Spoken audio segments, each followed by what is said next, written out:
আসসালামু আলাইকুম ওয়া রাহমাতুল্লাহি ওয়া বারাকাতুহু। আলহামদুলিল্লাহি ওয়াহদা ওয়াসসালাতু ওয়াসসালামু আলা মান লা নাবিয়্যা বা'দা। আম্মা বা'দ। আউযু বিল্লাহি মিনাশ শাইতানির রাজীম। মা সালাকাকুম ফি সাকার ক্বালু লাম নাকু মিনাল মুসাল্লিন। যাবতীয় প্রশংসা, গুণগান, হামদ সানা সে মহান আল্লাহ সুবহানাহু ওয়া তাআলার দরবারে, যে মহান আল্লাহ সুবহানাহু ওয়া তাআলা দক্ষিণ আমানুল্লাহপুর আর রহমান জামে মসজিদের উদ্যোগে সপ্তম বার্ষিক তাফসিরুল কোরআন মাহফিল 2024-এ আপনাকে আমাকে সকলে এই ইসলামী সম্মেলনে উপস্থিত হওয়ার মতো সুবর্ণ সুযোগ করে দিয়েছেন। আমরা সেই মহান মনিবের নিকট সকলে অন্তর থেকে শুকরিয়া আদায় করছি। সকলে বলি আলহামদুলিল্লাহ। অতঃপর শান্তি বর্ষিত হোক আমাদের প্রিয় রসুল নবী মুহাম্মদ সাল্লাল্লাহু আলাইহি ওয়াসাল্লামের উপর। আল্লাহুম্মা সাল্লি আলাইহি আল্লাহুম্মা বারিক আলাইহি। সম্মানিত দ্বীনি মুসলিম ভাই ও বোন, আজকের ইসলামী সম্মেলনে যিনি সভাপতি হিসেবে উপস্থিত আছেন হযরত মাওলানা একে জাফর আলী সাহেব হাফিজাহুল্লাহ, আরও উপস্থিত আছেন শেখ জালাল আহমদ হাফিজাহুল্লাহ, শেখ আলহামদুলিল্লাহ শেখ জালাল আহমদ হাফিজাহুল্লাহ। তিনি কি আলহামদুলিল্লাহ আগে থেকেই চিনি। এখানে এসে যখন কথা হলো, তিনি আমার আব্বার আলহামদুলিল্লাহ বলতেছেন যে বন্ধুর মতো। আর যদিচ আমাদের বাসা নারায়ণগঞ্জ, তিনি আলহামদুলিল্লাহ আমাদের এলাকায় দীর্ঘদিন ইমাম হিসেবে ছিলেন। আলহামদুলিল্লাহ এই সুবাদে শাইখের সাথে আমাদের পরিচয় আছে। আমরা দোয়া করি আমাদের সম্মানিত শাইখ, তাদের জন্য অন্তর খুলে দোয়া করি। আল্লাহ সুবহানাহু ওয়া তাআলা তাদেরকে নেক হায়াত দান করুক। সবাই বলি আল্লাহুম্মা আমিন। আমার পূর্বে যিনি আলোচনা করেছেন হযরত মাওলানা রায়হান উদ্দিন সাহেব, এরপরে আরো অন্যান্য ওলামায়ে কেরাম অনেক গুরুত্বপূর্ণ মাগরিবের পর থেকেই আলোচনা করে আসছেন। আমরা আল্লাহর নিকট দোয়া করি প্রত্যেকের ভালো ভালো কথাগুলো যেন আমরা নিয়ে আমল করতে পারি। আল্লাহ তুমি আমাদের সেই তৌফিক দান করো। সবাই বলি আল্লাহুম্মা আমিন। আমি আপনাদেরকে আজকে যে বিষয়ে আলোচনা করব তা হচ্ছে সালাত আদায়ের গুরুত্ব। এ বিষয় নিয়ে আপনাদের সামনে সংক্ষিপ্ত আকারে কিছু কথা বলার চেষ্টা করব। আরেকটি বিষয়কে একটু টাচ দেওয়ার চেষ্টা করব, আলোচনার মধ্যে আনার চেষ্টা করব, সেটা হচ্ছে যুবকদেরকে নিয়ে। বিশেষভাবে রবিউল হাসান ভাই আমাকে এই বিষয়টি কিছু বলার জন্য বলেছেন, এজন্য যুবকদেরকে নিয়েও কিছু গুরুত্বপূর্ণ কথা থাকবে ইনশাআল্লাহ। বক্তব্যের শুরুতে আমি অনুরোধ জানাবো এই এলাকার প্রত্যেকটা দ্বীনি মুসলিম ভাই ও বোনকে, যারা আশেপাশে আছেন হয়তো ভাবছেন যে বাড়িতে চলে যাই, আলোচনা তো অনেক শুনলাম, বাড়িতে গিয়ে এবার ঘুম পারি। ভাই, আপনি বাড়িতে গিয়ে ঘুম পারতে পারেন, ঘুমাতে পারেন, কোনো সমস্যা নেই। কিন্তু চাইলেই কি এরকম একটা জালসার আয়োজন প্রতিদিন করা সম্ভব? কথা বলেন, প্রতিদিন করা সম্ভব না। এই এলাকার মানুষ একদিন একটু কষ্ট করলেন, একদিনই তো কষ্ট করবেন, আবার আগামী বছর এরকম হয়তো জালসা হবে, আবার আগামী বছর আপনি বেঁচে থাকবেন কিনা এই গ্যারান্টি কি আছে? এই গ্যারান্টিও নেই, আপনার আমার কারোই নেই।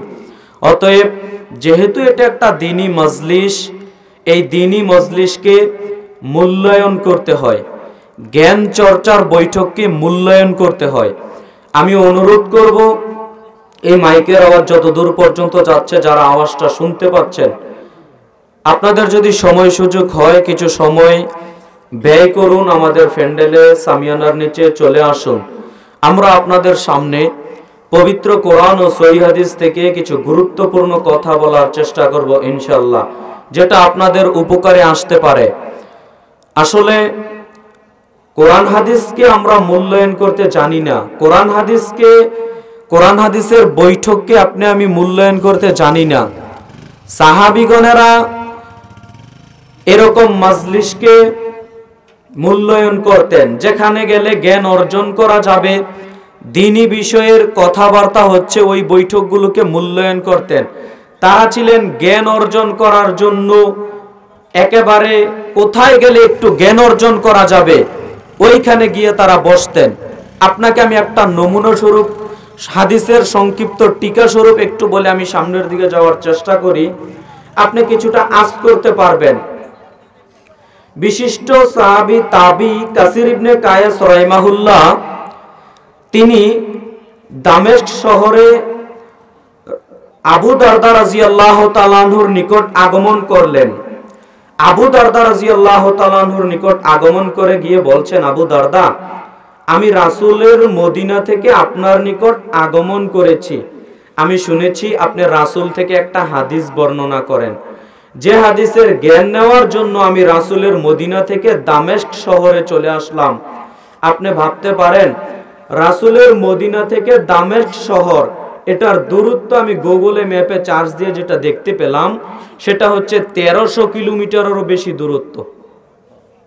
আপনি কল্পনা করতে পারেন বাংলাদেশের টেকনাফ থেকে তেতুলিয়ার দূরত্ব জানেন কতটুকু? 1000 কিলোমিটারেরও কম।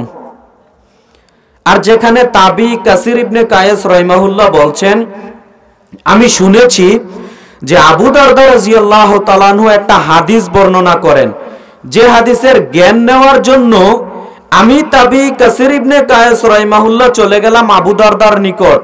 1300 কিলোমিটারেরও বেশি পথ অতিক্রম করে চলে গেলাম আবু দারদা রাদিয়াল্লাহু তাআলা আনহুর নিকট। গিয়ে বললাম, আবু দারদা শোনেন, আমি শুনেছি আপনি রাসূল থেকে একটা হাদিস বর্ণনা করেন, যে হাদিসের জ্ঞান নেওয়ার জন্য আমি, এটা খুলে দেন,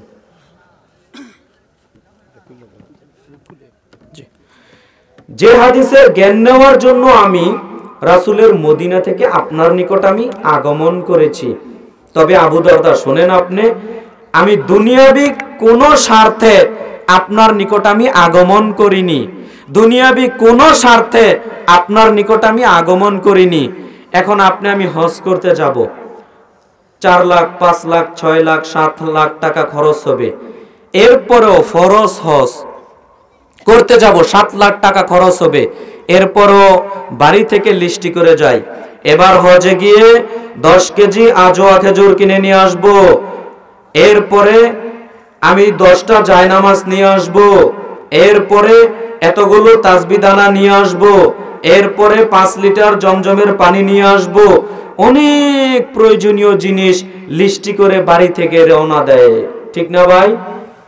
আপনি আনতে পারেন, আনলে হজ বাতিল হবে এটা আমি বলছি না, কিন্তু আপনার আমার আশা আকাঙ্ক্ষা, যেহেতু দিনের কাজে যাচ্ছি, দুনিয়ারও একটু উপকার হোক, এরকম কিছু নিয়ে আসি, সমস্যা কি?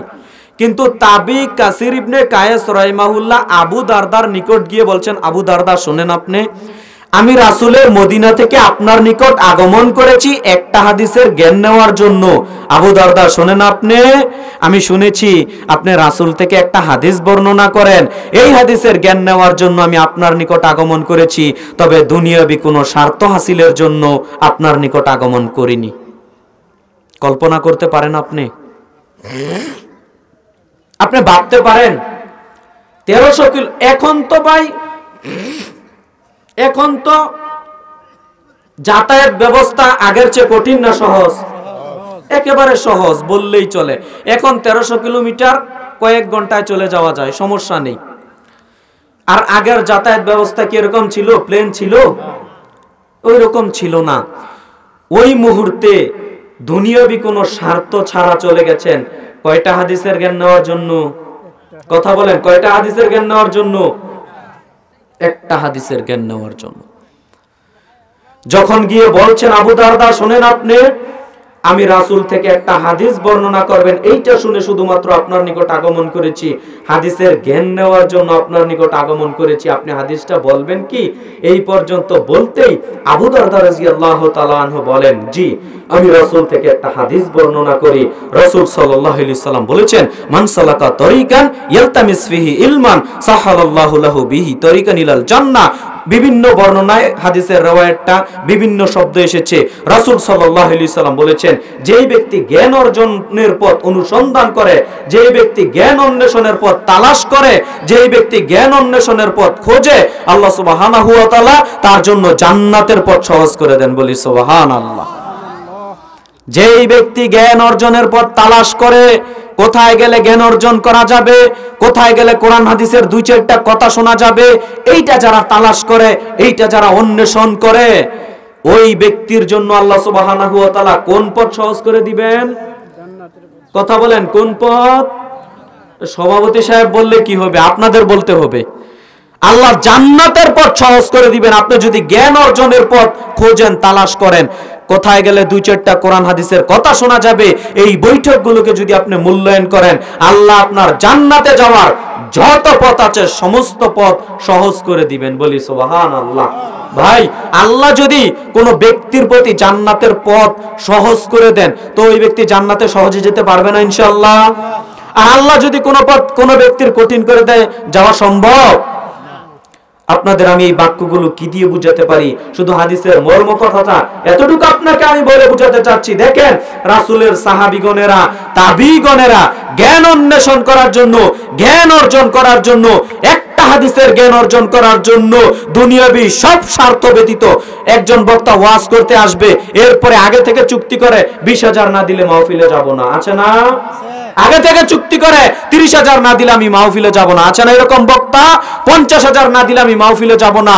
যদি 50,000 চুক্তি করাও থাকে, মাহফিল কমিটি যদি একটু কম দেয়, মুখখানার দেখা যায় না বক্তা সাহেবের। তার মানে ও দিন প্রচার করতে এসেছে কতটুকু, সে দুনিয়া কামাই করতে এসেছে। সম্মানিত দ্বীনি মুসলিম ভাই বোন, আপনাকে আমি যেটা মূলত বলতে চাচ্ছি মনে রেখে দিয়েন, সাহাবীগণেরা, তাবিগণেরা, তাদের ইতিহাস, তাদের জীবনী আপনার আমার জানা উচিত। তাদের জীবনী থেকে আপনাকে আমাকে শিক্ষা নিতে হবে। ভাই, তারা কত কষ্ট ক্লেশ করেছেন একটা হাদিসের জ্ঞান অর্জন করার জন্য।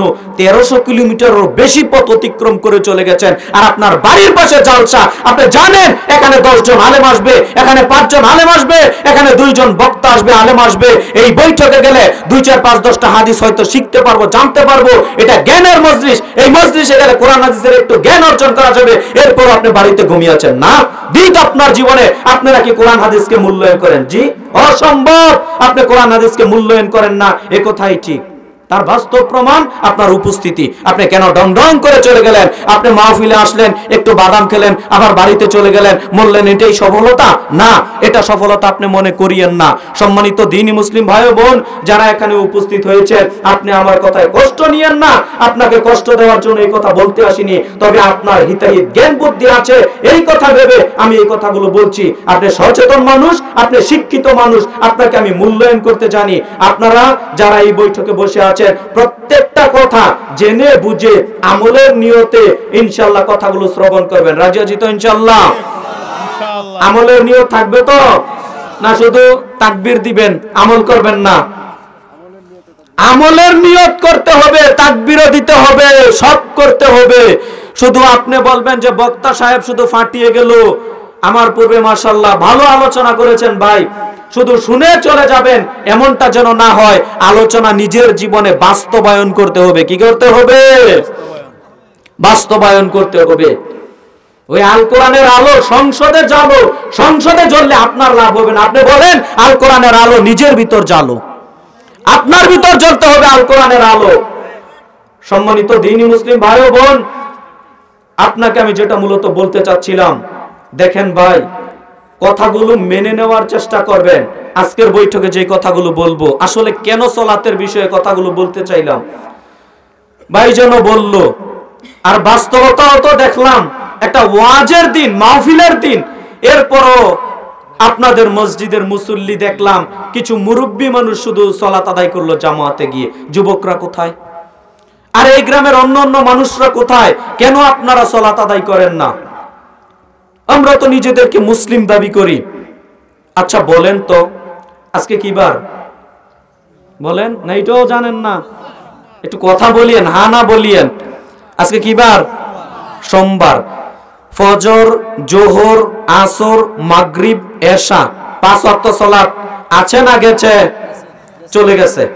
এখন এই বৈঠকে যারা উপস্থিত আছেন, আমি যদি এক এক করে জিজ্ঞাসা করি, ভাই আপনি বলেন তো আজকের 5 ওয়াক্ত থেকে কয় ওয়াক্ত আদায় করেছেন? হুজুর 2 ওয়াক্ত। আরেকজন, ভাই আপনি বলেন, হুজুর 3 ওয়াক্ত। আরেকজন, হুজুর 1 ওয়াক্ত। আরেকজন, হুজুর 4 ওয়াক্ত, 5 ওয়াক্ত মিলাতে পারিনি। এরকম সংখ্যা খুব কমই পাওয়া যাবে যে হুজুর আমি 5 ওয়াক্ত আদায় করেছি, খুব কম পাওয়া যাবে। সম্মানিত দ্বীনি মুসলিম ভাই ও বোন, আচ্ছা বলেন তো, কেউ কারো দিকে তাকায়েন না, শুধু একজন মানুষ আপনাদেরকে আমি বলবো, এশারের সালাত কে কে আদায় করেননি? শুধু হাতটা তোলেন আবার নামিয়ে ফেলেন। সবাই আদায় করেছেন? জানি লজ্জা লাগবে, থাক, হাত উঠানোর প্রয়োজন নেই। তবে আপনি তো জানেন কে আদায় করেননি। আপনাকে আমি বলি, যারা যারা সালাত আদায় করেননি এতদিন, আপনি অন্তত আমার আলোচনার প্রথম অংশটুকু ইনশাআল্লাহ মূল্যায়ন করবেন। আপনাকে কেন্দ্র করে সালাতের গুরুত্ব নিয়ে কিছু কথা বলার চেষ্টা করব। আমরা মুসলিম। আমরা কি ভাই? আমরা মুসলিম। মুসলিম মানে আত্মসমর্পণ করা। মুসলিম মানে কি ভাই? আত্মসমর্পণ করা। আমি মুসলিম, আমি আত্মসমর্পণ করে নিলাম আল্লাহর বিধান, রাসূলের বিধান। আল্লাহ কোরআন মাজিদে যা বলবেন সব মেনে নিলাম, রাসূল সাল্লাল্লাহু আলাইহি সাল্লাম যা বলবেন সব মেনে নিলাম। কেন? আমি মুসলিম, আমি আত্মসমর্পণ করেছি। সম্মানিত দ্বীনি মুসলিম ভাই ও বোন, মুসলিম হতে হলে আত্মসমর্পণকারী হতে হবে আপনাকে। আর আপনি যদি বলেন আমি মুসলিম, আমার বাপ ছিল মুসলিম, আমার দাদা ছিল মুসলিম, আমার 14 পুরুষ মুসলিম, আমাকেও কি 5 ওয়াক্ত সালাত আদায় করা লাগবে? না। আপনি যদি কখনো এটা ভাবেন যে আমি ছিলাম মুসলিম, আমি জন্মগত মুসলিম, আমার বাপ ছিল মুসলিম, আমার দাদা ছিল মুসলিম, আমাকে মনে হয় 5 ওয়াক্ত সালাত আদায় না করলেও হবে, আমি মুসলিম থাকবো না, অসম্ভব।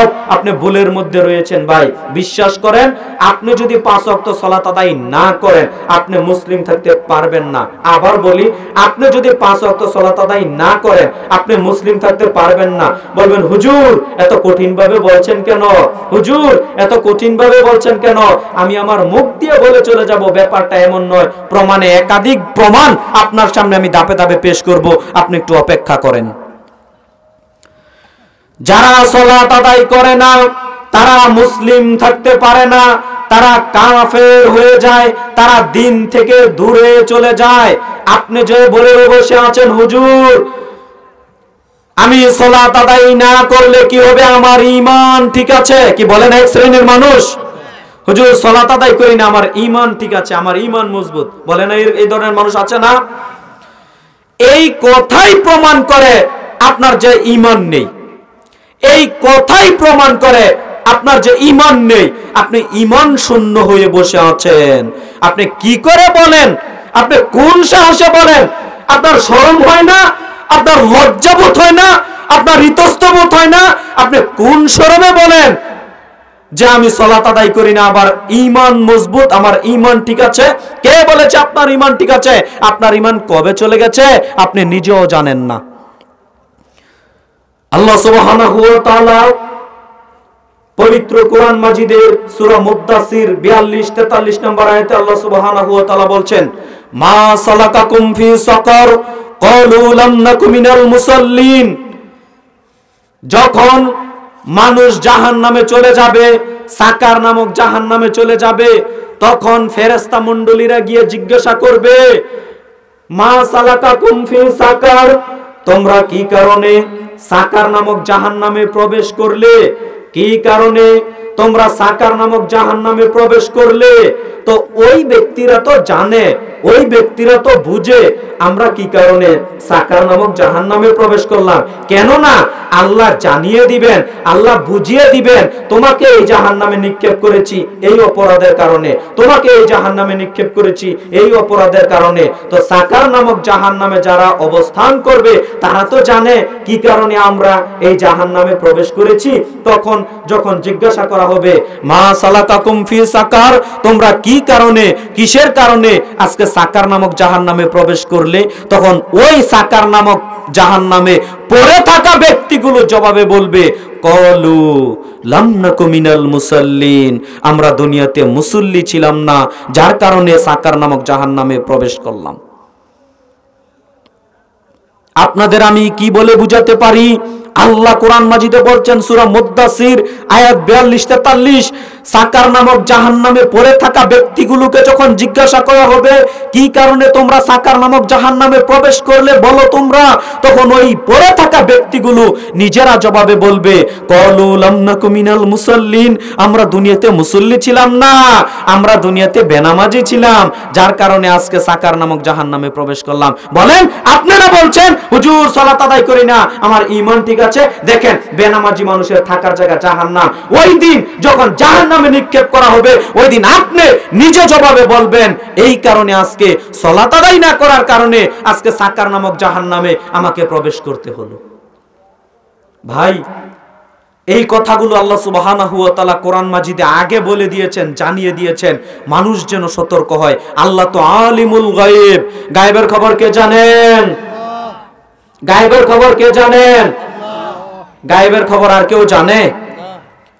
অনেক হুজুররা পর্যন্ত দেখবেন বলে যে গায়বের খবর নবী জানেন। কি মনে হয় নবী জানেন গায়বের খবর? কোনো না।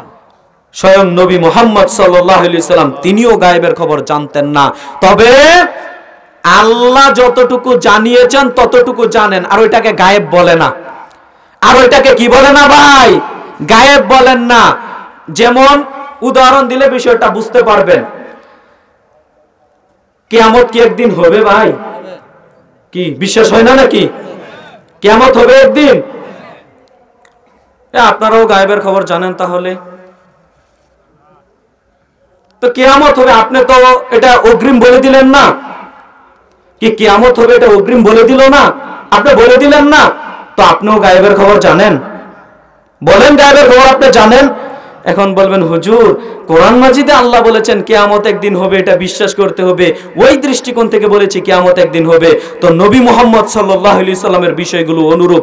আল্লাহ যেই বিষয়গুলো নবী মুহাম্মদ সাল্লাল্লাহু আলাইহি সাল্লামকে জানিয়ে দিয়েছেন ওই বিষয়গুলোই শুধুমাত্র নবী সাল্লাল্লাহু আলাইহি সাল্লাম জানেন এবং বর্ণনা করে সাহাবীদের মাঝে বলে গেছেন। আর এটাকে গায়েবের খবর বলে না।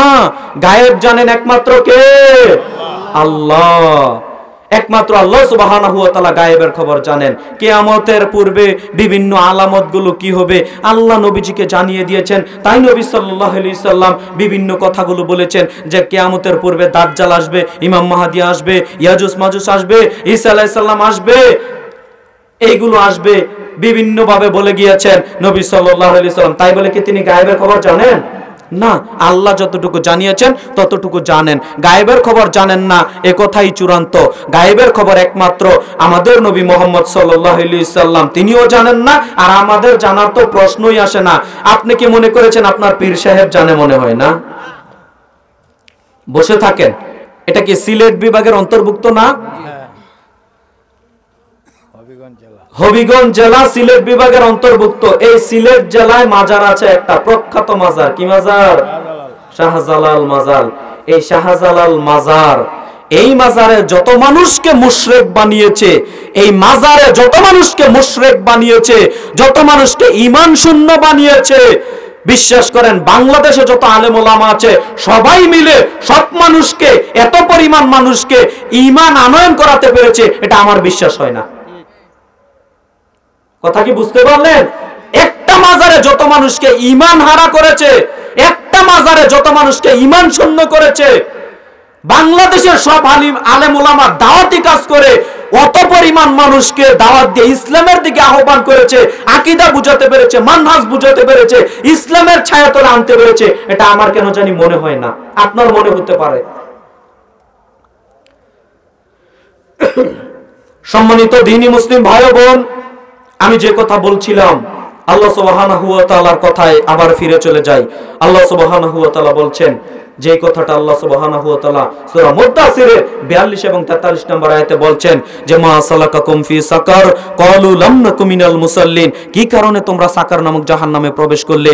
ওই জাহান্নামে পড়ে থাকা ব্যক্তিগুলো নিজেরা জবাবে বলবে যে আমরা মুসল্লি ছিলাম না। কি ছিলাম না ভাই? মুসল্লি ছিলাম না। কি ছিলাম না? মুসল্লি বুঝতে পারছেন তো? যে সালাত আদায় করতাম না, আমরা সালাত আদায় করতাম না, এই কাতারের মানুষ ছিলাম আমরা। কি বলেন? আপনি বড় গলায় বলতে পারেন যে হুজুর আমি সালাত আদায় করি না, আমি জান্নাতে যাব, আপনি ভাবতে পারেন, কিন্তু ভাই ভেবে 5 পয়সা উপকার আপনার হবে না। যে আপনি ভাবতে পারেন হুজুর আমি সালাত আদায় করি না, আমি শুধু জুমার দিন সালাত আদায় করি, আমি জান্নাতে যাব, আপনি ভাবতে পারেন ভাই লাভ হবে না। যে লাভ হবে না। আপনি আমার মুখের উপর বলিয়েন, একাধিক প্রমাণ আপনার সামনে আমি পেশ করব, আপনি একটু ধৈর্য ধারণ করেন। আপনি খোলেন পবিত্র কোরআন মাজিদ 30তম সূরা, সূরা রুম, আয়াত নম্বর 31। আল্লাহ সুবহানাহু ওয়া তাআলা বলছেন ওয়া আকিমুস সালাত ওয়া লা তাকুনু মিনাল মুশরিকিন, পৃথিবীর মানুষ তোমরা সালাত আদায় করো, মুশরিকদের অন্তর্ভুক্ত হইও না। আবার বলি, আল্লাহ বলছেন সূরা রুম 30তম সূরা, সিরিয়ালে 30তম সূরা 31 নম্বর আয়াত, আল্লাহ বলছেন ওয়া আকিমুস সালাত, পৃথিবীর মানুষ তোমরা সালাত আদায় করো, ওয়ালা তাকুনু মিনাল মুশরিকিন, তোমরা মুশরিকদের অন্তর্ভুক্ত হইও না। তার মানে আল্লাহ তাআলা বলছেন পৃথিবীর মানুষ সালাত আদায় করো, মুশরিকদের অন্তর্ভুক্ত হইও না। যারা সালাত আদায় করে তারা মুসলিমদের অন্তর্ভুক্ত, যারা সালাত আদায় করে না তারা মুশরিকদের অন্তর্ভুক্ত। এ কথা আল্লাহ তাআলা বলছেন। কি দিয়ে ঠেকাবেন আপনি আমার কথা? আল্লাহ বলছেন, আল্লাহ বলছেন পৃথিবীর মানুষ সালাত আদায় করো, মুশরিকদের অন্তর্ভুক্ত হয়ো না, কাফের বেঈমান মুনাফিকদের অন্তর্ভুক্ত হয়ো না। যদি সালাত আদায় করো মুসলিমদের অন্তর্ভুক্ত থাকতে পারবে, যদি সালাত আদায় না করো মুশরিকদের অন্তর্ভুক্ত হয়ে যাবে। এই বৈঠকে যত মানুষ আছি যারা সালাত আদায় করি তারা মুসলিমদের অন্তর্ভুক্ত, যারা সালাত আদায় করি না তারা মুশরিকদের অন্তর্ভুক্ত। এই কথা আমার বলা কথা নয়, আর স্বয়ং আল্লাহ সুবহানাহু ওয়া তাআলা পবিত্র কোরআন মাজিদে তিনি বলে দিয়েছেন। আমার কথা আপনি উল্টাতে পারবেন না। কেন? আমি আমার ব্যক্তিগত কোনো কথা বলিনি, স্বয়ং আল্লাহ সুবহানাহু ওয়া তাআলা পবিত্র কোরআন মাজিদে যেই কথাগুলো বলেছেন ওই কথাগুলো আপনার সামনে আমি পেশ করছি। মেনে নেওয়া না মেনে নেওয়া এটা আপনার উপর ডিপেন্ড করে। আপনি কথা মানবেন না এটা আপনার উপর ছেড়ে দিলাম। তবে আপনাকে আমি আমার বলা কথাগুলো বলে যাচ্ছি, আপনি হিমশিকেলি মনে করিয়েন না আমার বাপ ছিল মুসলিম, দাদা ছিল মুসলিম, শুধু জুমার দিন সালাত আদায় করলেই আমি পাক্কা মুসলিম হয়ে যাব, কোশ্চিনকালেও মনে করিয়েন না। আপনি মনে করিয়েন না আমার বাপ ছিল মুসলিম, দাদা ছিল মুসলিম, আমি পৈতৃক সূত্রে মুসলিম, আমি মনে হয় শুধু ঈদের সালাত আদায় করলেই হয়ে যাব, আমি জান্নাতে চলে যাব। কোশ্চিনকালেও আপনি মনে করিয়েন না, আপনি কখনো মনে করিয়েন না আমি মনে হয় শুধু জানাজার সালাত আদায় করলেই পার পেয়ে যাব, এটা আপনি কখনো মনে করিয়েন না। যদি আপনি মনে করে থাকেন আপনি চরম ভুলের মধ্যে রয়েছেন, আপনি চরম ভুলের মধ্যে রয়েছেন। আপনি জানেন আপনি তো সালাতের গুরুত্বই বুঝেন না। আপনাকে যে আমি কি দিয়ে বুঝাই, আপনি তো সালাতের গুরুত্বই বুঝেন না। আপনাকে যে আমি কি দিয়ে বুঝাই, আপনি তো সালাতের গুরুত্বই বুঝেন না। আপনি বলেন তো পৃথিবীতে যতগুলো পাপ আছে, অপরাধ আছে, যতগুলো পাপ আছে, অপরাধ আছে, যেমন মদ খাওয়া একটা অপরাধ, নেশাদার দ্রব্য পান করা একটা অপরাধ। আচ্ছা বলেন তো সমাজের মধ্যে একটা মদখোরকে মানুষ যত ঘৃণার চোখে দেখে, একটা বেনামাজিকে কি ততটা ঘৃণার চোখে দেখে? কথা বলেন, দেখে? কোশ্চিনকালেও দেখে না। আপনার মেয়েকে আপনি বিবাহ দিবেন, পাশের গ্রামে গিয়ে আপনার একটা পাত্র দেখেছেন, ছেলে দেখেছেন, পাশের গ্রামের সবাইকে জিজ্ঞাসা করেন আমার মেয়েটাকে এই গ্রামে বিবাহ দিব, এই ছেলের সাথে কথাবার্তা পাকা হয়েছে, ছেলে কি করে? ছেলে মদ খায়। বলেন আপনি মেয়ে বিবাহ দিবেন? ছি ছি ছি, মদ খায়, তার সাথে কি করে বিবাহ দেয়? ও গাঞ্জা খায়, ফেন্সিডিল খায়, ইয়াবা খায়, তার সাথে কি করে মেয়েকে বিবাহ দেয়? মেয়েকে বিবাহ দেয় না। এই বাপ পাশের গ্রামে আবার ছেলে দেখতে গেল, তার মেয়েকে বিবাহ দিবে। অনেক খোঁজাখুঁজি করে দেখতে পেল, একটা ছেলে পাওয়া গেছে। ছেলে কি করে? মদ খায় না, মদ খাইবে। কোনো সমস্যা মনে করবে? কোনোই সমস্যা মনে করে না। মানে বেনামাজি এটা কোনো ব্যাপারই না, যেন বেনামাজি এটা তো কোনো সমস্যাই না, এটা তো কোনো অপরাধী না। অথচ আপনি জানেন একটা মদখোর যত গুনাহগার, তার চেয়ে বহুগুণ বেশি অপরাধী হচ্ছে বেনামাজি। একটা জুয়াখোর যত গুনাহগার, তার চেয়ে কয়েক গুণ বেশি গুনাহগার হচ্ছে যে সালাত আদায় করে না, বেনামাজি। এই কথা আপনাকে আমি কি দিয়ে বুঝাতে পারি বেনামাজি কি জিনিস? আর যে সালাত আদায় করে ও কত সম্মানী মানুষ আল্লাহর দরবারে। একজন মানুষ যদি মদ খেতে একেবারে এরকম খোলা ময়দানে পড়ে থাকে, মদ খাওয়াকে আমি হালকা করে দেখাচ্ছি না। আমি কি মদ খাওয়াকে হালকা গুনাহ এটা বললাম? মদ খেলে কম গুনাহ হয় এটা বললাম? ওইটা বুঝিয়েন না। কিছু মানুষ বুঝে, ওইটা বুঝিয়েন না। আপনাকে আমি বলতে চাচ্ছি, একজন মানুষ মদ পান করতে এই মাঠের মধ্যে পড়ে থাকলো, ও কাফের হয়নি, ও মুসলিম, ফাসেক মুসলিম, গুনাহগার মুসলিম। একজন ব্যক্তি সালাত ত্যাগ করেছে, একজন ব্যক্তি নামাজ আদায় করে না, আল্লাহর নবী বলেছেন ওই ব্যক্তি কাফের। ঠিক, আল্লাহর নবী মুহাম্মদ সাল্লাল্লাহু আলাইহি সাল্লাম বলেছেন ওই ব্যক্তি কাফের। দলিল নেবেন আপনি খুলেন আবু দাউদের 4678 নম্বর হাদিস। জাবের রাদিয়াল্লাহু তাআলা আনহু বলেন রাসূল সাল্লাল্লাহু আলাইহি ওয়াসাল্লাম বলেছেন, বাইনাল আবদি ওয়া বাইনাল কুফরি তারকুস সালাহ, বান্দা ও কাফেরের মধ্যে পার্থক্য হচ্ছে সালাত আদায় করা। বাইনাল আবদি ওয়া বাইনাল কুফরি তারকুস সালাহ, বান্দা ও কাফেরের মধ্যে পার্থক্য হচ্ছে সালাত ত্যাগ করা। এ আল্লাহর বান্দা কি করে বুঝবো এ সালাত আদায় করে?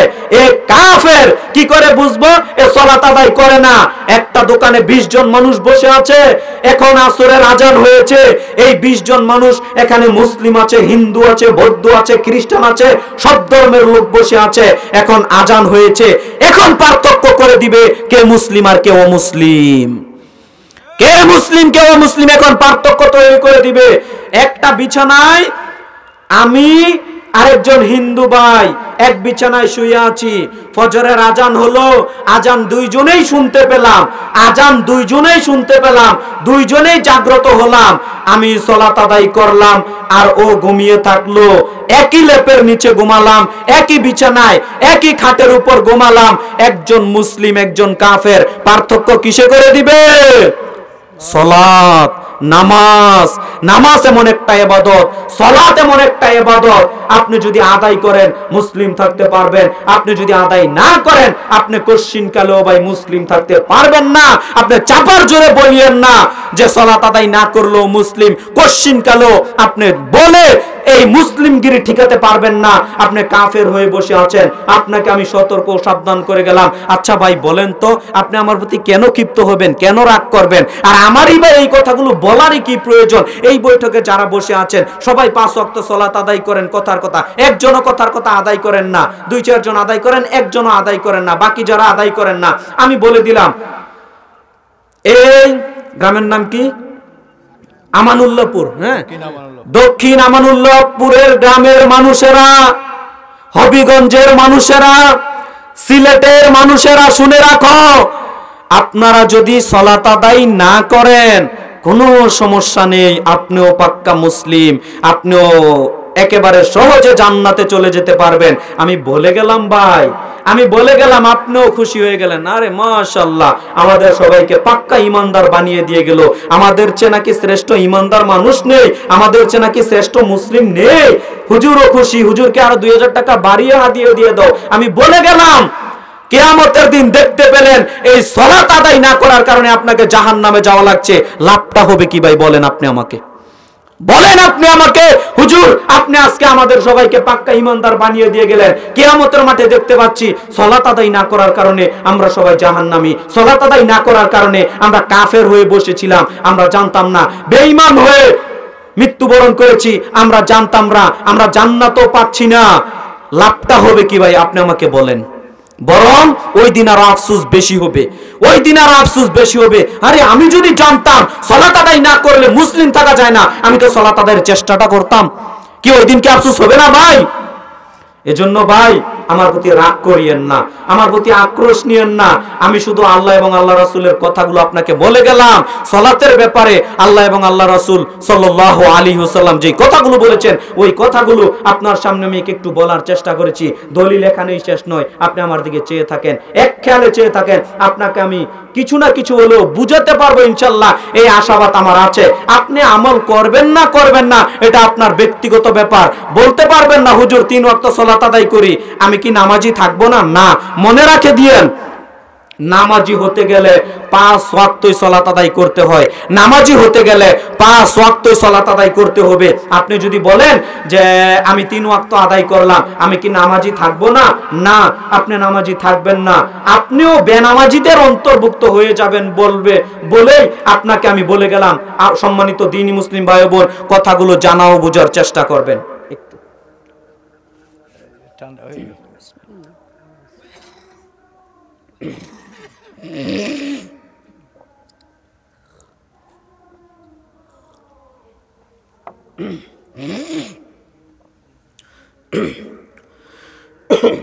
সম্মানিত দ্বীনি মুসলিম ভাই ও বোন, আপনাকে আমি যেই কথাটা মূলত বুঝাতে চাচ্ছি, আপনি সালাত আদায়ের চেষ্টা করেন, বেনামাজি থেকে বসে থাকিয়েন না। সম্মানিত দ্বীনি মুসলিম ভাই বোন, বেনামাজি মানুষ মুসলিম থাকতে পারে না। দেখেন আপনার সামনে আমি নাসাই মিশকাতের একটি হাদিস বর্ণনা করে শোনাচ্ছি, যে হাদিসটা আপনারা পেয়ে যাবেন নাসাই গ্রন্থে, মিশকাতুল মাসাবিহের মধ্যে পেয়ে যাবেন। হাদিস নাম্বার হচ্ছে 1153। বশর ইবনে মেহজান রাহিমাহুল্লাহ তিনি বলেন, আমার পিতা মেহজান রাদিয়াল্লাহু তাআলা আনহু, হাদিসটা বুঝবেন, আমার পিতা মেহজান রাদিয়াল্লাহু তাআলা আনহু একদা আল্লাহ রাসূলের একটা বৈঠকে গিয়ে বসলেন। আল্লাহর নবী মুহাম্মদ সাল্লাল্লাহু আলাইহি সাল্লাম একটা দ্বীনি মজলিসে বক্তব্য পেশ করছেন সাহাবীগণের সামনে, একটা দ্বীনি বৈঠকে বক্তব্য পেশ করছেন সাহাবীগণের সামনে। যখন দ্বীনি বৈঠকে বক্তব্য পেশ করছেন সাহাবীগণের সামনে, এক পর্যায়ে বক্তব্য দিতে দিতে আজান হয়ে গেল। আজান হয়ে গেল, নবী মুহাম্মদ সাল্লাল্লাহু আলাইহি সাল্লাম উপস্থিত সাহাবীগণকে নিয়ে চলে গেলেন মসজিদে, গিয়ে জামাতে সালাত আদায় করলেন। মুরব্বি এইদিকে, গিয়ে জামাতে সালাত আদায় করলেন। এক খেয়ালে আমার দিকে চেয়ে থাকেন, একটা কথাও যেন না ছুটে। রাসূল সাল্লাল্লাহু আলাইহি সাল্লাম উপস্থিত সাহাবীগণকে নিয়ে চলে গেলেন মসজিদে নববীতে, গিয়ে সালাত আদায় করলেন জামাতে। জামাতে সালাত আদায় করে উপস্থিত মুসল্লিদের দিকে মুখ করে তাকালেন। মুখ করে তাকিয়ে দেখতে পাচ্ছেন যে সবাই সালাত আদায় করলো, তবে মেহজান নামক সাহাবী আমাদের সাথে সালাত আদায় করলো না, আমাদের সাথে সালাত আদায় করলো না। রাসূল সাল্লাল্লাহু আলাইহি সাল্লাম সালাত শেষ করে দিয়ে উপস্থিত সাহাবীগণকে নিয়ে চলে গেলেন ওই বৈঠকে, যেই বৈঠকে সালাতের পূর্বে রাসূল সাল্লাল্লাহু আলাইহি সাল্লাম বক্তব্য দিচ্ছিলেন। এই পর্যন্ত কি বুঝেছেন? রাসূল সাল্লাল্লাহু আলাইহি সাল্লাম গিয়ে ওই বৈঠকে দেখতে পাচ্ছেন যে মেহজান রাদিয়াল্লাহু তাআলা আনহু ওই বৈঠকে একা একা বসে আছেন, তিনি রাসূলের সাথে সালাত আদায় করলেন না। যখন দেখতে পেলেন রাসূল সাল্লাল্লাহু আলাইহি সাল্লাম যে মেহজান আমাদের সাথে সালাত আদায় করলেন না, তখন গিয়ে আল্লাহর নবী মুহাম্মদ সাল্লাল্লাহু আলাইহি সাল্লাম মেহজান নামক সাহাবীকে বলছেন, মা মানাকা আন তুসাল্লিমা আন-নাস, মেহজান তোমাকে কিসে বাধা দিল, তুমি সালাত আদায় করলে না কেন? মেহজান তোমাকে কিসে বাধা দিল, তুমি সালাত আদায় করলে না কেন? 2 নম্বর বাক্য, আলাস্তা বিরাজুলিন মুসলিম, তুমি কি মুসলিম ব্যক্তি নও, তুমি সালাত আদায় করলে না কেন?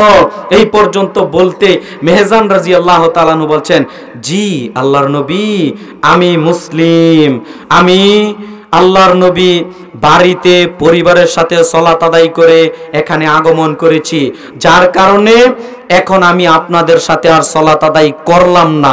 আমি বাড়িতে পরিবারের সাথে সালাত আদায় করে এখানে আগমন করেছি, যার কারণে আপনাদের সাথে আর সালাত আদায় করলাম না। তখন রাসূল সাল্লাল্লাহু আলাইহি সাল্লাম মেহজান নামক সাহাবীকে বলছেন, শোনো, বাড়িতে যদি পরিবারের সাথে সালাত আদায় করেও আসো, এরপরেও এসে যদি দেখো যে দ্বিতীয় জামাত চলছে, তখন তুমি জামাতে শরীক হবে।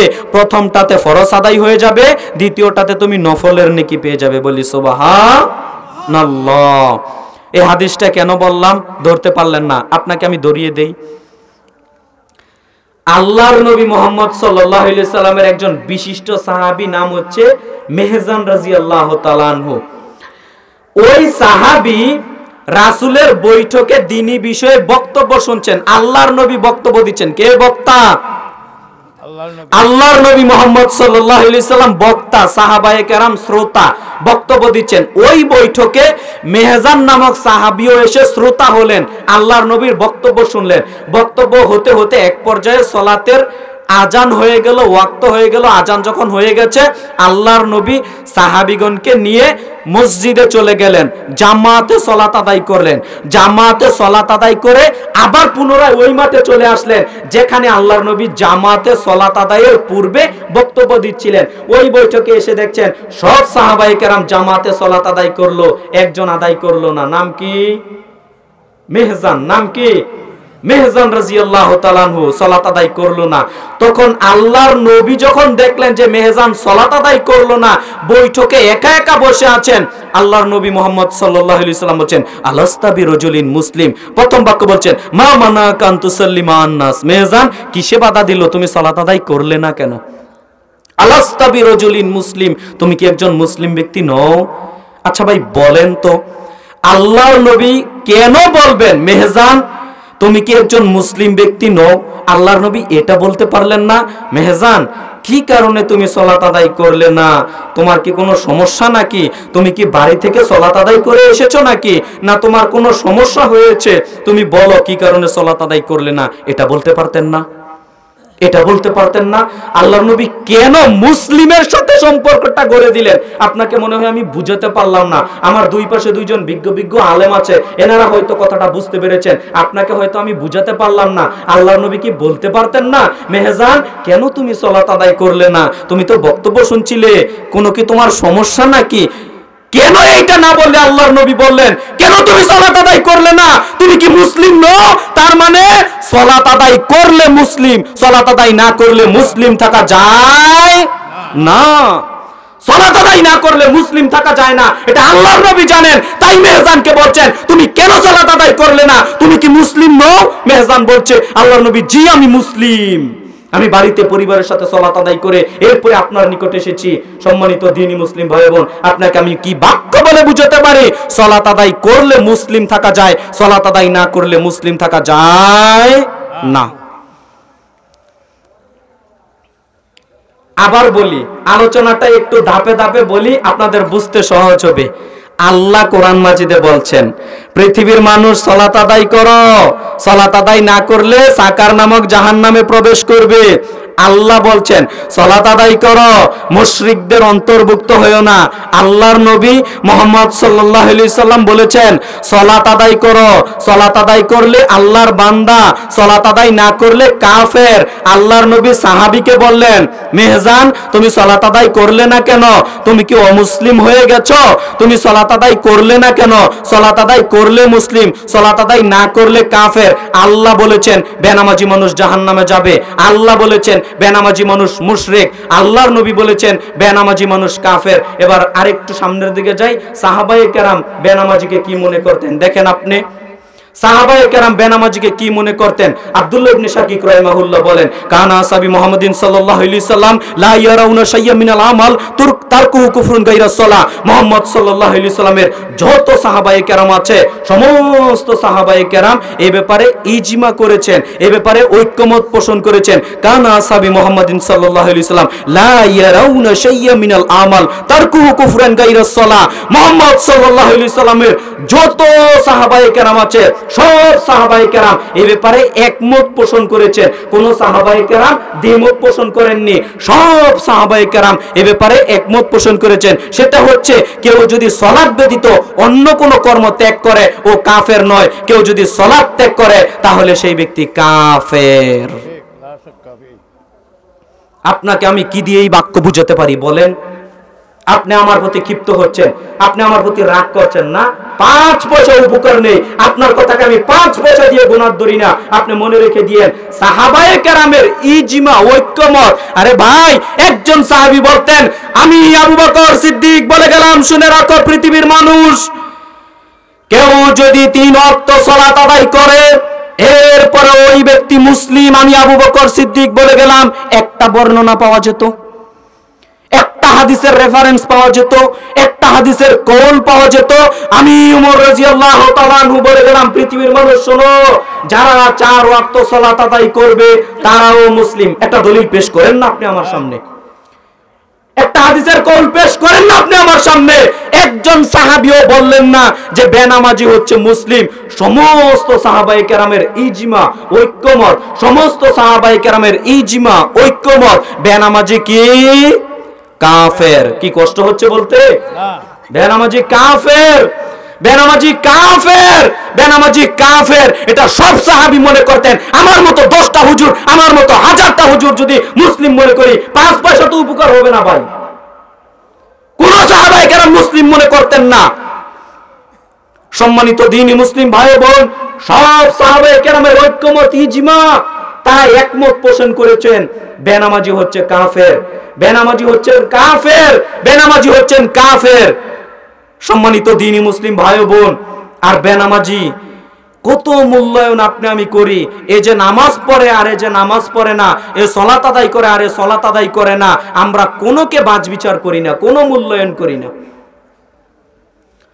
সম্মানিত দ্বীনি মুসলিম ভাই বোন, আপনাকে আমি বলে গেলাম মনে রেখে দিয়েন। তবে আপনাকে আমি বলি মনে রেখে দিয়েন সাহাবীগণের ফতোয়া বেনামাজি কাফের। ইমামগণের ফতোয়া শুনলে আপনি আশ্চর্য হবেন। ইমাম আহমদ বিন হাম্বল রাহিমাহুল্লাহ, যিনি 10 লক্ষ হাদিসের হাফেজ ছিলেন, ইমাম আহমদ বিন হাম্বল রাহিমাহুল্লাহ, তিনি ফতোয়া দিচ্ছেন বেনামাজি হচ্ছে কাফের, বেনামাজি হচ্ছে কাফের, বেনামাজি হচ্ছে কাফের, তাকে মুসলিমদের কবরস্থানে কাফন দাফন করিও না। আব্দুল কাদের জিলানী রাহিমাহুল্লাহ, এই দেশের মানুষ আব্দুল কাদের জিলানী রাহিমাহুল্লাহকে যেইভাবে বলে যে আব্দুল কাদের জিলানী রাহিমাহুল্লাহ নাকি মায়ের পেট থেকে 18 পারা কোরআন মুখস্থ করে এসেছে। শুনেননি কাহিনী? একেবারে ডাহা মিথ্যা কথা, একেবারে ডাহা মিথ্যা কথা। 18 পারা কোরআন মাজিদ শিখে এসেছে। অথচ আব্দুল কাদের জিলানী রাহিমাহুল্লাহ ছিলেন পরহেজগার, আল্লাহওয়ালা, মুত্তাকি, সহি আকীদা এবং সহি মানহাজের লোক। এখন আব্দুল কাদের জিলানীরে এমন ভাবে বিদআতীরা প্রমোট করে যেন একেবারে পাক্কা বিদআতী ছিলেন তিনি। না, আব্দুল কাদের জিলানী তিনি রাফুল ইয়াদাইন করতেন সালাতের মধ্যে। আপনার সামনে বললে তো আপনার গা জ্বলবে। জোরে আমিন বলতেন আব্দুল কাদের জিলানী রাহিমাহুল্লাহ। আপনার কাছে বললে তো আপনি বলবেন আরে এটা কি বলে। সম্মানিত দ্বীনি মুসলিম ভাই বোন, আপনাদের আমি কি দিয়ে বুঝাতে পারি? আব্দুল কাদের জিলানী রাহিমাহুল্লাহর ফতোয়া নেন। আব্দুল কাদের জিলানী রাহিমাহুল্লাহ বলছেন বেনামাজি কাফের, বেনামাজি কি কাফের। শুধু এখানেই শেষ করেননি, বেনামাজিকে কাফন দাফনের ব্যবস্থা না করার জন্য তিনি অনুরোধ জানিয়েছেন, নিষেধ করেছেন যে বেনামাজির কোনো কাফন দাফন জানাজা এইগুলো কোনো কিছু করিও না। কেন? কেন ওই তো বেনামাজি, তার কেন সালাত নিয়ে জানাজা নিয়ে তোমরা টানা হেসরা করছো? ওই তো ছিল বেনামাজি, তার কাফন দাফন জানাজা করিও না, তাকে মুসলিমদের কবরস্থানে দাফন তোমরা করিও না। আব্দুল কাদের জিলানী রাহিমাহুল্লাহর ফতোয়া নেন, মানেন আপনি? আর এখন যদি বলা হয় শোনো আমি মসজিদের ইমাম সাহেব বলছি, এই সমাজের মধ্যে যদি কোনো মানুষ বেনামাজি মারা যায় তার জানাজা পড়াবো না, ইমামতি নিয়ে টানাটানি লেগে যাবে। কি বলেন? আর ইমামতি নিবে কারা? আপনারা নিবেন। আপনারা বলবেন আরে আমরাই তো বেনামাজি, তো আমাদের জানাজা পড়াবে না, ইমাম রেখে লাভ কি? জি, দিক আপনার জীবনে লজ্জা হয় না? আপনার লজ্জা হয় না? আপনার আপনার শরমবোধ হয় না একটু? আমি কি করে বেনামাজি থাকি, অথচ আমি জোর গলায় বলি আমি মুসলিম? আপনার লজ্জা থাকা উচিত ছিল, ইতস্তত বোধ থাকা উচিত ছিল, শরমবোধ থাকা উচিত ছিল। আপনি বেনামাজি থাকেন কি করে? সম্মানিত দ্বীনি মুসলিম ভাই ও বোন, আপনাকে আমি বললাম সালাত আদায় করতে হবে যে কোনো মূল্যে। ইমাম আবু হানিফা রাহিমাহুল্লাহর ফতোয়া নেন। ইমাম আবু হানিফা রাহিমাহুল্লাহ বেনামাজিকে কাফের ফতোয়া দেননি, তবে যারা সালাতকে অস্বীকার করে তাদেরকে কাফের বলেছেন। এবং ইমাম আবু হানিফা রাহিমাহুল্লাহ যে ফতোয়া দিয়েছেন সেটা হচ্ছে বেনামাজি স্বাভাবিকভাবে দুনিয়াতে চলাচল করতে পারবে না। কেন? তাকে কারাগারে বন্দী করে রাখতে হবে, জেলখানায় বন্দী করে রাখতে হবে। কেন বন্দী করে রাখতে হবে? ও বেনামাজি, ও আল্লাহর খায়, আল্লাহর পরে আল্লাহর দুনিয়াতে খোলা আকাশে বসবাস করতে পারবে না, তাকে জেলখানায় বন্দী করো। আমাদের দেশের সরকার বা যারাই রাষ্ট্রীয় ক্ষমতায় আসে তাদের দেখবেন একেবারে লেখা থাকে সংবিধানে এরকম লেখা থাকে, এবং এইগুলো আইনও বাস্তবায়ন থাকে। প্রকাশ্যে যদি মদ খায়, প্রকাশ্যে যদি নেশা করে, প্রকাশ্যে যদি দর্শন করে, প্রকাশ্যে যদি জুয়া খেলে, তাদেরকে জেলখানায় বন্দী করে না ভাই? করে।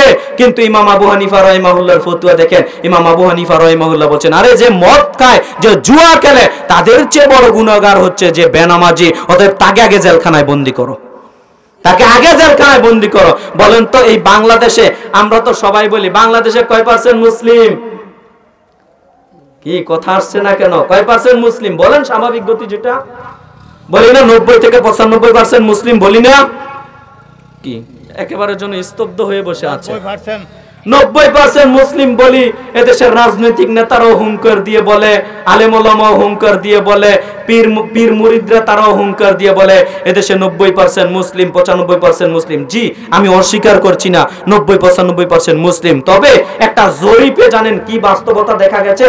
এই বাংলাদেশের মানুষ, ভারত, বাংলাদেশ, পাকিস্তানের মানুষ যারা মুসলিম, তাদের মধ্যে একটা জরিপ চালিয়েছে। জরিপে দেখা গেছে শতকরা 2 জন মানুষ 5 ওয়াক্ত সালাত আদায় করে, আর 98 জন মানুষই 5 ওয়াক্ত সালাত আদায় করে না। কথা বুঝতে পেরেছেন? শতকরা মাত্র 2 জন মানুষ 5 ওয়াক্ত সালাত আদায় করে, আর 98 জন কি বেনামাজি, সালাত আদায় করে না। অথচ হওয়া উচিত ছিল কি ভাই? হওয়া উচিত ছিল 98% সালাত আদায় করবে আর 2% বেনামাজি থাকুক। এটা হওয়া উচিত ছিল না? এইটা হওয়া উচিত ছিল। দেখেন সম্মানিত দ্বীনি মুসলিম ভাই বোন, আমরা সালাতের গুরুত্ব জানি না, সালাতের তাৎপর্য জানি না, সালাতের গুরুত্ব জানি না, সালাতের তাৎপর্য জানি না। সালাত আদায় করতে হবে আপনাকে আমাকে যে কোনো মূল্যে। আপনি যদি সালাত আদায় না করেন, আপনি মুসলিম থাকতে পারবেন না।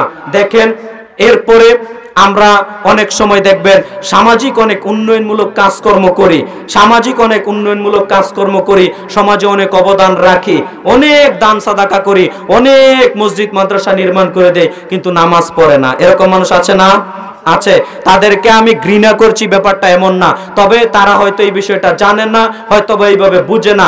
আমি আপনাদেরকে অনুরোধ জানাবো, এরকম মানুষ যদি থাকেন যে সমাজের উন্নয়নমূলক অনেক কাজে আপনার অবদান আছে, অনেক দান সাদাকা করেন, অনেক ভালো ভালো কাজ করেন, মানুষের সাথে ভালো ভালো আচার ব্যবহার আপনার আছে, এরকম মানুষ যদি থাকেন সালাত আদায় করেন না, আমি আপনাকে বলবো ভাই, কিয়ামতের দিন আপনার সব আমল আল্লাহ বাতিল করে দিবেন। এইটা কি আপনি চান? এইটা কি আপনি কামনা করেন কখনো? বলবেন হুজুর এইটা কেন কামনা করব, ভালো আমলের প্রতিদান তো আল্লাহর নিকট চাই। জি, আপনি যদি ওই ভালো ভালো আমলের প্রতিদান আল্লাহর দরবারে টিকাতে চান, তাহলেও সালাত আদায় করতে হবে, তাহলেও কি আদায় করতে হবে? সালাত আদায় করতে হবে। আনাস রাদিয়াল্লাহু তাআলা আনহু বলেন, রাসূল সাল্লাল্লাহু আলাইহি ওয়াসাল্লাম বলেছেন, আউয়ালু মা ইউহাসাবু বিল আবদু ইয়াউমাল কিয়ামাতি সালাত। বিচারের কাঠগড়াতে আল্লাহ সুবহানাহু ওয়া তাআলা বান্দার সর্বপ্রথম সালাত সম্পর্কে জিজ্ঞাসা করবেন। কি সম্পর্কে জিজ্ঞাসা করবেন? সালাত, নামাজ সম্পর্কে আল্লাহ জিজ্ঞাসা করবেন। আল্লাহর নবী বলছেন, যদি কোনো মানুষের সালাত কবুল হয়ে যায়, নামাজ কবুল হয়ে যায়, তাহলে ও অন্য অন্য যত ভালো ভালো কর্ম করেছে, আমল করেছে, সব আমল আল্লাহ কবুল করে নেবেন। বলি সুবহানাল্লাহ।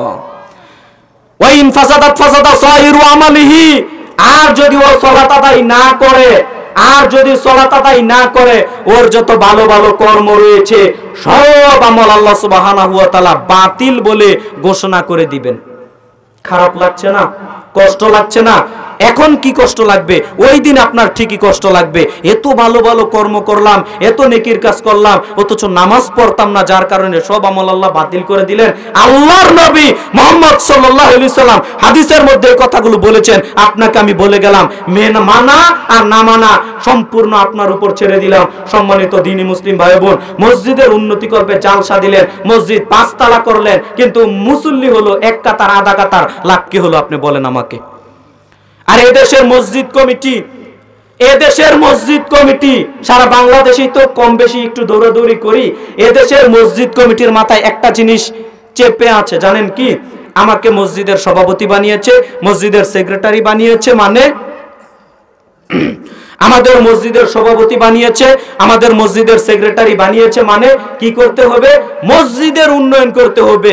জি, আমিও সাধুবাদ জানাই, মসজিদের সভাপতি সেক্রেটারি দায়িত্বশীল বানিয়েছে, মসজিদের উন্নয়নটি করতে হবে, এটা আমি মেনে নিলাম। কিন্তু পাশাপাশি মসজিদের মুসল্লিদের উন্নতি যে করতে হবে। মুসল্লি কেন কম হয়, মুসল্লি আসে না কেন, একটু খোঁজ খবর নিতে হবে। কি সমস্যার কারণে মুসল্লি আসে না? মসজিদ ভিত্তিক মক্তব চালু নেই কেন? মক্তবে ছেলে মেয়ে আসে না কেন? মক্তবে কোরআন হাদিসের ব্যবস্থা নেই কেন? এইটার খোঁজ খবর মসজিদ কমিটি নেওয়া প্রয়োজন মনে করে না? এই মসজিদে কি মক্তবের ব্যবস্থা নেই ভাইজান? আছে, মাশাআল্লাহ। মসজিদ কমিটিকে আমি সাধুবাদ জানাই। বাংলাদেশের অনেক মসজিদে মসজিদ ভিত্তিক মক্তব শিক্ষার ব্যবস্থা নেই। কেন নেই? আপনাকে মসজিদ ভিত্তিক মক্তব ব্যবস্থা করতে হবে। ছেলেমেয়েরা কোরআন শিখবে কিভাবে তাহলে? সম্মানিত দ্বীনি মুসলিম ভাই বোন, আপনাদের আমি যেটা বলতে চাচ্ছিলাম, দেখেন, এক খেয়ালে আমার দিকে চেয়ে থাকেন।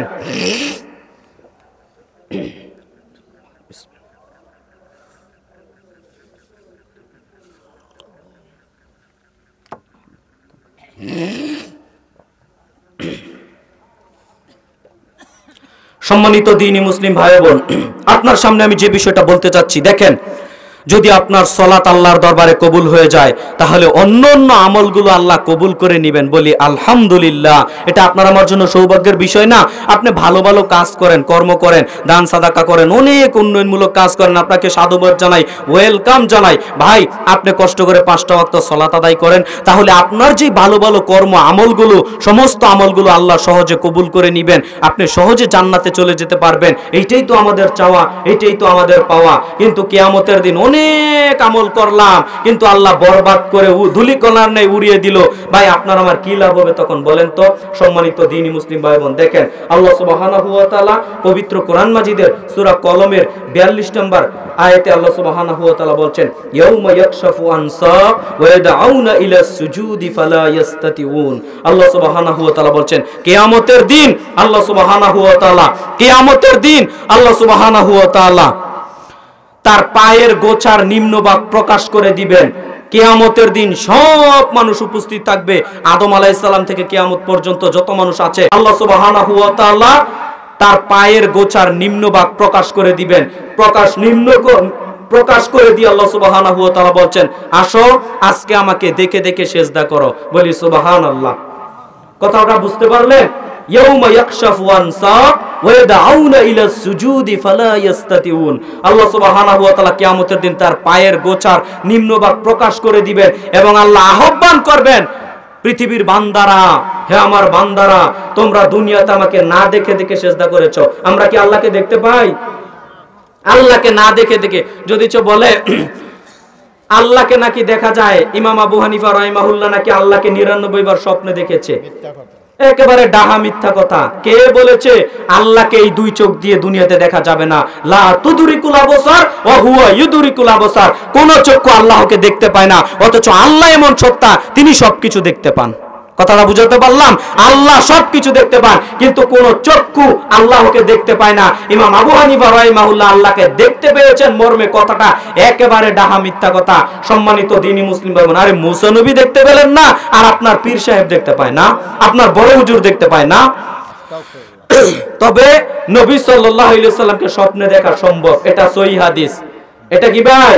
সহিহ হাদিস, নবী সাল্লাল্লাহু আলাইহি সাল্লামকে স্বপ্নে দেখা সম্ভব। কোন মুমিন বান্দা, পরহেজগার বান্দা নবী সাল্লাল্লাহু আলাইহি সাল্লামকে স্বপ্নে দেখতে পারে। আর যদি আপনি স্বপ্ন দেখেন নবীজিকে, তাহলে বিশ্বাস করেন আপনি নবীজিকেই দেখলেন। এটা নবীজি সার্টিফিকেট দিয়ে গেলেন। কেন? নবী সাল্লাল্লাহু আলাইহি সাল্লামের আকৃতি সুরত শয়তান ধারণ করতে পারে না। যদি আপনি নবীজিকে কোনোদিন স্বপ্নে দেখেন, তাহলে বাস্তবে নবীজিকেই স্বপ্নে দেখলেন। কথাটা বুঝতে পারলাম? কিন্তু আল্লাহকে স্বপ্নে দেখা যাবে না। সম্মানিত দ্বীনি মুসলিম ভাই বোন, আপনাকে আমি যেটা বলে বুঝাতে চাচ্ছিলাম, দেখেন কিয়ামতের দিন আল্লাহ সুবহানাহু ওয়া তাআলা তার পায়ের গোছার নিম্নভাগ প্রকাশ করে দিয়ে বলবেন, হে আমার বান্দারা, তোমরা না দেখে দেখে আমাকে দুনিয়াতে সিজদা করেছো, আজকে দেখে দেখে আমাকে সিজদা করো। বলেন মুমিনরা কত আনন্দিত হবে। তখন মুমিনরা, পৃথিবীর সব মানুষ আল্লাহকে সিজদা দিতে চাইবে। আল্লাহ কি বলছেন? যে তারা সিজদা দিতে পারবে না। তারা সিজদা দিতে পারবে না। তাদের পিঠ কাঠের মতো সোজা হয়ে থাকবে, যারা দুনিয়াতে আল্লাহকে সিজদা দেয় নাই। যারা দুনিয়াতে আল্লাহকে সিজদা দেয়নি, তারা কশিনকালেও কিয়ামতের দিন আল্লাহকে সিজদা দিতে পারবে না। তারা আল্লাহকে সিজদা দিতে চাইবে। কাঠ যেরকম ভাই, বেশি বাঁকা করতে চাইলে কাঠ কি হয়ে যাবে? ভেঙে যাবে। ওই দিন আপনার পিঠ করে দিবেন আল্লাহ, ওই দিনের মতো, কাঠের মতো। বেশি বাঁকা করতে চাইলে ভেঙে যাবে, কিন্তু আল্লাহকে সিজদা দিতে পারবেন না।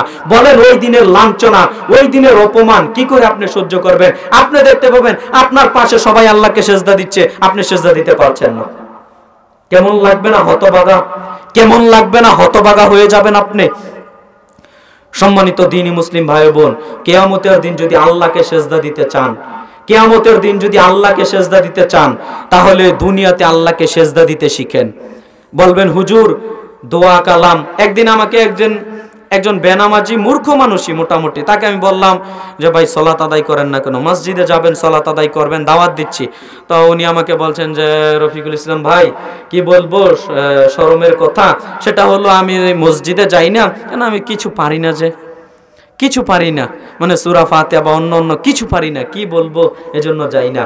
আমি ভাই বলি, আপনি কিছু পারেন না তাই বলে আপনি নামাজে যাচ্ছেন না? আল্লাহকে আগে সিজদা দিতে শিখেন। আল্লাহকে আগে সিজদা দিতে শিখেন। আরে দুইটা সিজদা তো মসজিদে গেলে দিতে পারবেন। আল্লাহকে তো কিয়ামতের দিন এটা বলতে পারেন, আল্লাহ কিছু পারিনি, সিজদা দিয়েছি। আর দোয়া কালাম যেগুলো নামাজে পড়া হয়, এগুলো আস্তে আস্তে শিখার চেষ্টা করেন, যতটুকু পারেন। যতটুকু পারেন একটু শিখার চেষ্টা করেন। কিন্তু একেবারে নামাজই পড়ি না, সালাতই আদায় করি না, তাহলে কি পার পাবো ভাই? বলেন, তাহলে পার পাবো কিয়ামতের মাঠে? এজন্য সম্মানিত উপস্থিতি দ্বীনি মুসলিম ভাই বোন, যারা উপস্থিত আছেন, আমি করজোরে অনুরোধ করব, যারা আপনারা এখানে উপস্থিত আছেন, আপনাদেরকে অনুরোধ করব, আমরা আজ থেকে ওয়াদাবদ্ধ হই, আমরা ইনশাআল্লাহ আজ থেকে 5 ওয়াক্ত সালাত আদায় করব। বলি ইনশাআল্লাহ। একটু হাত তোলেন তো দেখি, সবাই হাত তোলেন।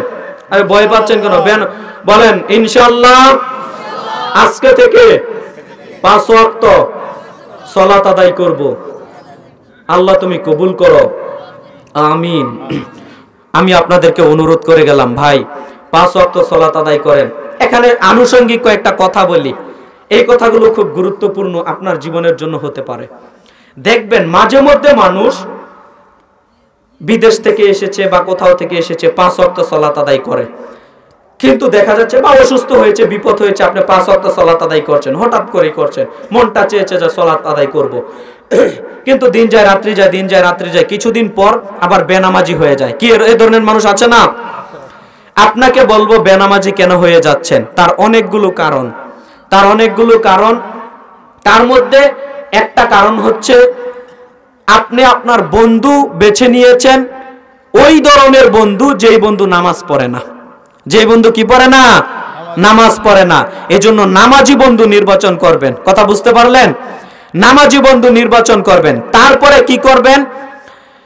আপনি 5 ওয়াক্ত সালাত আদায় করবেন। আপনাকে আমি বলে গেলাম কাজা হলেও আদায় করবেন। কি হলেও ভাই?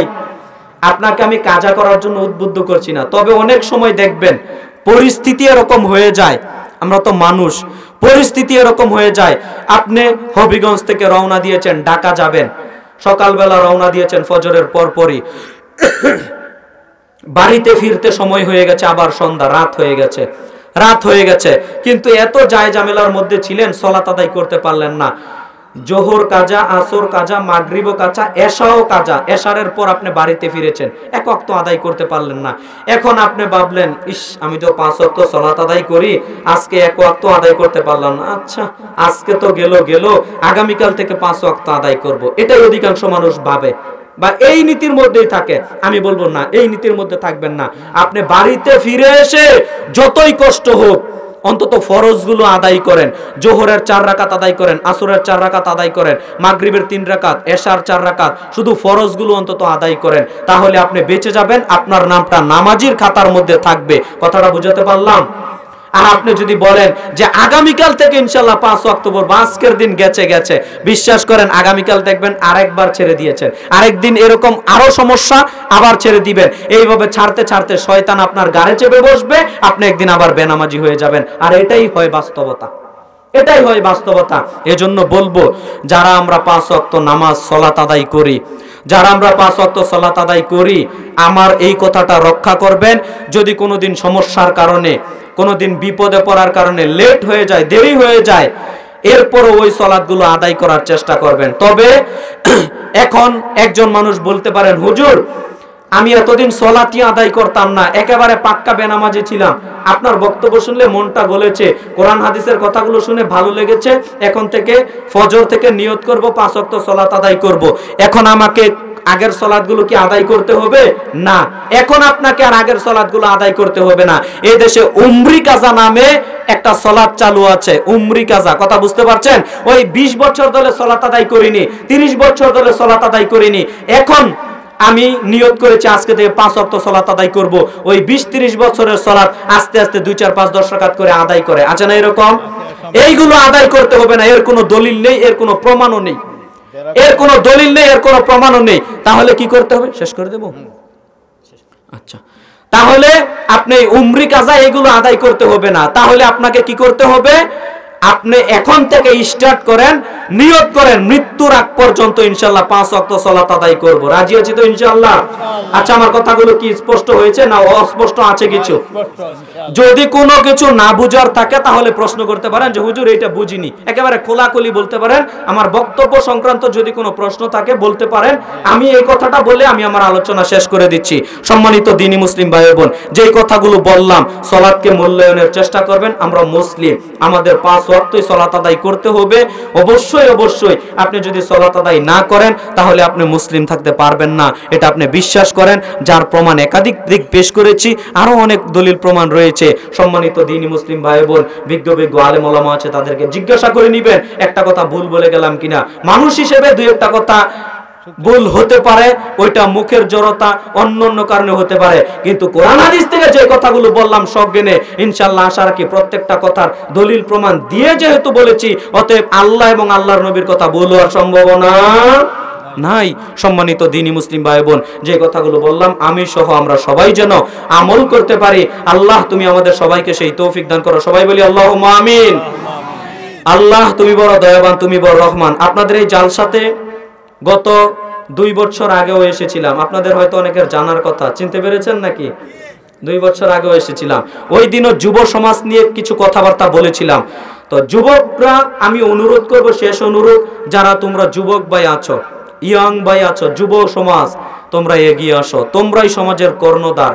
দেখো না দেশ কি করে পরিবর্তন করেছে? কারা পরিবর্তন করেছে? স্বৈরাচার কারা তাড়িয়েছে? যুবকরা, ছাত্ররা, যুবকরা, ছাত্ররা। এজন্য যুবকরা যত অগ্রসর যেই সমাজে, ওই সমাজের উন্নতি এমনিতেই হবে ভাই। কথা বুঝাতে পারলাম? এমনিতেই হবে। এজন্য এই সমাজের যারা যুব সমাজ আছে, যারা নেতৃত্ব দিচ্ছে, আমরা তাদেরকে সাধুবাদ জানাবো। তাদের প্রত্যেকটা কাজে যারা আমরা মুরব্বী আছি তাদেরকে সাপোর্ট করব না বিরোধিতা করব? বিরোধিতা কখনো করবেন না, সাপোর্ট করবেন এবং সাহস দিবেন, উৎসাহ দিবেন যে বাবা এগিয়ে যাও। একটা যুবক সালাত আদায় করে, তাকে সাহস দিবেন, মাশাআল্লাহ তোমার বয়সে তো অনেক মানুষ, এই দেশের হাজারো মানুষ সালাত আদায় করছে না, তুমি মসজিদে আসছো সালাত আদায়ের জন্য, মাশাআল্লাহ মারহাবা, দিনের ভালো ভালো কাজ করছে। আপনি তাদেরকে সাধুবাদ জানান, ওয়েলকাম জানান, ও আর উৎসাহ পাবে, কাজ করবে। কি বলেন? কিন্তু আপনি যদি টিটকারি মারেন, আপনি যদি খোঁটা দেন, আপনি যদি বাঁকা চোখে তাকান, কাজ করতে কি আর মন চাইবে যুবকদের? কথা বলেন, মন চাইবে? এই যে একটা মাহফিল সাজিয়েছে, আপনাদের অবদান আছে, কিন্তু যুবকদেরও তো অবদান আছে। যুবকরা যদি এইগুলো আঞ্জাম না দেয় তাহলে কি সম্ভব? ম্যাক্সিমাম কাজ দেখবেন যুবকদেরই অবদান থাকে বেশি। সম্মানিত দ্বীনি মুসলিম ভাই বোন, যারা আমরা মুরব্বী আছি এই সমাজের, আমি অনুরোধ জানাবো যুবকদেরকে উৎসাহ দিবেন। রাজি আছি তো ইনশাআল্লাহ? প্রত্যেকটা ভালো কাজে উৎসাহ দিব, আর যদি খারাপ কাজ করে আবার বাধা দিব। কি দিব? বাধা দিব। ওইটা দায়িত্ব আপনি মুরব্বী হিসেবে আপনাদের আদায় করতে হবে। আল্লাহ সুবহানাহু ওয়া তাআলা আমাদের প্রত্যেকটি ভালো কথার প্রতি আমল করার তৌফিক দান করুক, আল্লাহুম্মা আমিন। আপনাদের এই মসজিদের উন্নতি কল্পে মাশাআল্লাহ আমাদের পূর্ব সম্মানিত শেখ আলোচনা করছিলেন এবং কালেকশনও করছিলেন। আমি অনুরোধ করব, তিনি একটা অনুরোধ আপনাদের করে গেছেন, যারা করেননি আমার হাতে কিছু করার জন্য আমি আপনাদের অনুরোধ করব। আমি মুসাফির মানুষ, সুদূর নারায়ণগঞ্জ থেকে আপনাদের সিলেট হবিগঞ্জ, আপনাদের এই দক্ষিণ আমানুল্লাহপুর এর আগেও এসেছি, আজকেও এসেছি। আমি প্রাণ খুলে আপনাদের জন্য এমনিতেই দোয়া করি। দান যারা করেছেন তাদের জন্যও করি, যারা পরে করেছেন আগে করেছেন সবার জন্য দোয়া করি, যারা পরে করবেন তাদের জন্য দোয়া করি। আল্লাহ সুবহানাহু ওয়া তাআলা সকলের দানকে কবুল করুক। সবাই বলি আল্লাহুম্মা আমিন। এখন এই মুহূর্তে যদি কোনো মানুষ দান করতে চান আসেন, এখানে স্টেজে রাখেন, আমি খাস করে তার জন্য দোয়া করব। কেউ কি করবেন? 5 টাকা, 10 টাকা, 50 টাকা, 100 টাকা, যে যার মতো পারেন দান করেছেন, বুঝলাম মাশাআল্লাহ ম্যাক্সিমাম মানুষই দান করেছেন দেখেছি। এরপরও 2, 4, 5, 10 টাকা থাকে না পকেটে? থাকে না? এরকম করে হলো আপনারা এখানে এসে রেখে যান। আমি আপনাদেরকে অনুরোধ করব, আমি যখন বৈঠক শেষের দোয়াটা বলবো সবাই আমার সাথে মুসাফা করবেন, পাশাপাশি এখানে মসজিদের উন্নতির জন্য কিছু হলেও দান করে যাবেন। এতে মাশাআল্লাহ একজন ভাই পাঠাচ্ছে, আল্লাহ সুবহানাহু ওয়া তাআলা তার ভাইয়ের এই অর্থ সম্পদে বরকত দান করুক, আল্লাহুম্মা আমিন। রাখো ভাই, ইনশাআল্লাহ সবার সাথে মুসাফা করব, পাশাপাশি আপনারা কিছু হলেও দেওয়ার চেষ্টা করবেন মসজিদের উন্নতির জন্য। আমি অনুরোধ করব, আগে দিয়ে থাকলেও এখন যদি দেন একটু দিবেন। 10 টাকা দিতে তো আর কৃপণতা নেই, আর যদি না দিয়ে থাকেন তো বেশি দিবেন। মাশাআল্লাহ আমি দেখতে পাচ্ছি। আরো যদি কেউ দিতে চান আসেন, 100 টাকা, 200 টাকা, 50 টাকা দিতে চান আসেন। মাশাআল্লাহ, আলহামদুলিল্লাহ, আল্লাহ বরকত দান করুক ভাইয়ের, আল্লাহুম্মা আমিন। 10 টাকা হলেও দিয়ে যান, কোনো সংকোচ বোধ করবেন না, দিয়ে যান এখানে। আমি এই কথা বলে আমি আমার পক্ষ থেকে আলোচনা এখানেই শেষ করছি। আমাদের সম্মানিত সভাপতি আছেন, ইনি বৈঠক শেষের দোয়ার মাধ্যমে আপনাদেরকে মাজলিস শেষ করবেন, এরপরে আপনারা উঠে যাবেন। যারা দান করছেন আল্লাহ সুবহানাহু ওয়া তাআলা সবাইকে কবুল করুক, আল্লাহুম্মা আমিন। এই বলে আমি আমার পক্ষ থেকে আলোচনা শেষ করছি। ওয়া আখির দাওয়ানা আনিল হামদুলিল্লাহি রাব্বিল আলামিন। আসসালামু আলাইকুম ওয়া রাহমাতুল্লাহ।